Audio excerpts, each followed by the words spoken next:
बहुत ज़्यादा मुझसे ये सवाल किया जाता है कि इंतकाल कितने अरसे तक चैलेंज हो सकता है और इसमें विरासत कैसे चैलेंज हो सकती है, या तबलीग का इंतकाल कब तक चैलेंज हो सकता है, इसके अलावा हिबा का इंतकाल कब तक चैलेंज हो सकता है। तो इस पर ये वीडियो मैं आपकी खिदमत में पेश कर रहा हूँ और बहुत ही अहम वीडियो है जिसको आप कोशिश करेंगे कि आखिर तक देखें तो आपके सामने ये कंसेप्ट क्लियर हो जाएगा। इंतकाल जब भी होता है वो कोई टाइटल क्रिएट नहीं करता। इंतकाल का मतलब ये नहीं है कि कोई उसका मालिक बन गया है, जब तक वो उसका पोजेशन या ऑफर एक्सेप्टेंस उसको साबित ना कर सके। अगर वो साबित कर देगा तो फिर वो इंतकाल पास होगा, तो वो किसी कोर्ट ऑफ लॉ से ही होगा। कोर्ट ऑफ लॉ जब ये डिक्लेयर करती है कि ये इंतकाल सही है और इसकी ऑफर एक्सेप्टेंस और डिलीवरी ऑफ पोजेशन भी हुआ है तो हो सकता है।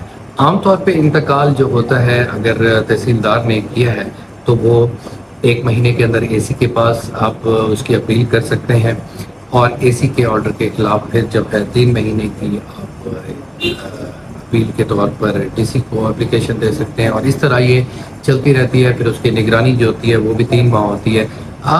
ख़ास तौर पे जो मैं बात आपको बताना चाहता हूँ, इंतकाल आप एसी या तहसीलदार के पास जब भी आप चैलेंज करते हैं तो उसमें सिर्फ ये होता है कि उसमें कोई नॉर्मल अगर कोई गलती है, जैसे बंदा ही पेश नहीं हुआ, तो अगर आप ये कहते हैं कि बंदा ही पेश नहीं हुआ, कोई और पेश हो गया है, तो उसकी एविडेंस अगर आपको सामने लानी पड़ी तो वो कोर्ट ऑफ लॉ जो है, सिविल कोर्ट है, वो फिर एसी उसको खारिज नहीं करेगा।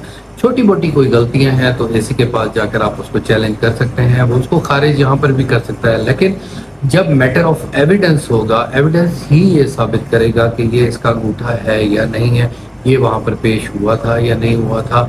या मिसाल के तौर पर जो शख्स जिंदा हो उसकी अपील आप कर सकते हैं कि जनाब ये शख्स तो पेश ही नहीं हुआ, वो बयान दे रहा है कि मैं तो पेश ही नहीं था, मैं वहाँ पर मौजूद था। इसका भी आपके पास सबूत होना बहुत ज़रूरी है कि आप ये साबित करें कि वो वहाँ पर मौजूद नहीं था। तो इस तरीके से आप इंतकाल को चैलेंज कर सकते हैं, तमलीग के इंतकाल को चैलेंज कर सकते हैं, हिबा के इंतकाल को चैलेंज कर सकते हैं, बैक के इंतकाल को चैलेंज कर सकते हैं।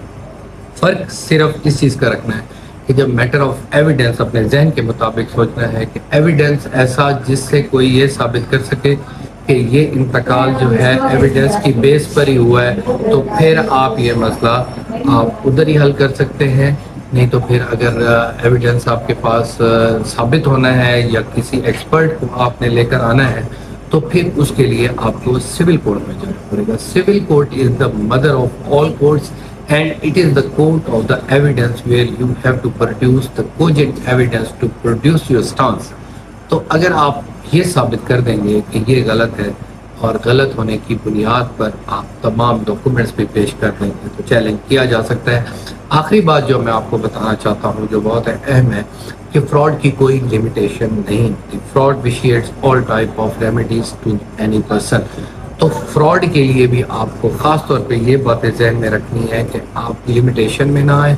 जब आपने दावा करना है तो उसमें लिमिटेशन का ख़ास तौर पे ख्याल रखना है कि कुछ दिन पहले ही आपके इल्म में बात आई है, और इसके अलावा जो है फ्रॉड की तमाम एक्सप्लेनेशन बतानी है, कैसे कैसे फ्रॉड किया है, कहाँ कहाँ किया है, कैसे कैसे लोग वहाँ पेश हुए हैं, और क्या क्या आपके पास एविडेंस है। तो ये हमारी वीडियो थी। इंतकाल को अगर हमने चैलेंज करना है तो कैसे किया जाए। नेक्स्ट इंशाल्लाह अच्छी वीडियो के साथ आपकी खिदमत में दोबारा हाजिर होंगे। Till then thank you. अल्लाह आपका हामी और नासिर हो। अल्लाह हाफिज़।